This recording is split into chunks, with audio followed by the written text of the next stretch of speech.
how you become a better manager, etc.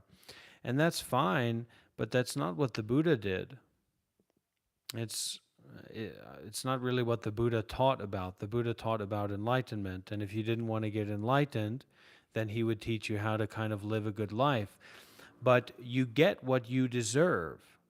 And so the modern Western people, with all of their greed, they want enlightenment, or at least that's what they think that they want.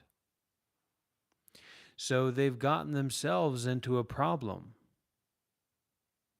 And what is the real answer to that? Well, I think it's connection, connection with teachers, connection with community, connection with the opportunity to be supported fully. That's not about filling out an application, or not about um, paying so much money to join a meditation retreat for 3 months, for temporary, etc. Siddhartha is not Lord, but the Buddha is. Siddhartha Gautama is just a man, a meditation master, but the Buddha is nothing. And also the Western secular position is, it's just, there's as much authority in the Western secular position as it relates to spirituality as there is in the Western secular position on morality, as much as it relates to owning slaves, and just covering that up and saying, well, it is what it is. We've moved on from that. Culturally, socially. And most Westerners, most of us are not individuated. So all we have is that cultural framework, conditioning, context that our ego is kind of splayed out into, like a parasite. We're basically a parasite of our culture. And this parasite can be very egoic. So just because you think you know about the Buddha, or you think you know about enlightenment, it doesn't mean anything. And Buddhist psychology is much more profoundly deep than Western psychology in every concept, in every possible way of looking at it. It's not even connected. Western psychology says this kid with abusive parents who's not doing good at school needs amphetamines and SSRIs stat. So there's nothing inherently special about Western psychology. And people who prefer Western psychology usually don't understand Buddhist psychology nor Western psychology. These are professional fields. So unless you have a degree in Western psychology, you probably don't know what Western psychology is. Unless you've spent years as a monk or a serious practitioner attending intensive meditation retreats, studying under Buddhist meditation masters, etc., you probably don't know much about Buddhist psychology. You're just full of yourself. You pulled your head out of your own ass enough to show everyone that your face was covered in shit, but you didn't pull your own head out of your rear end long enough to learn about Buddhism and meditation seriously. Well, at least you admit it. See, that's the Vietnamese quality, tak pham. They at least will admit it. For the Westerner, they'll never admit it. So the Vietnamese style is open to not being perfectly confident about being ignorant. Vietnamese style is actually flexible. They will still be confident, but they will recognize ignorance where it is. There's nothing wrong with that, actually. That's just normalcy. That's humanity. But the Western problem is that confidence and ignorance has to be maintained to 100%.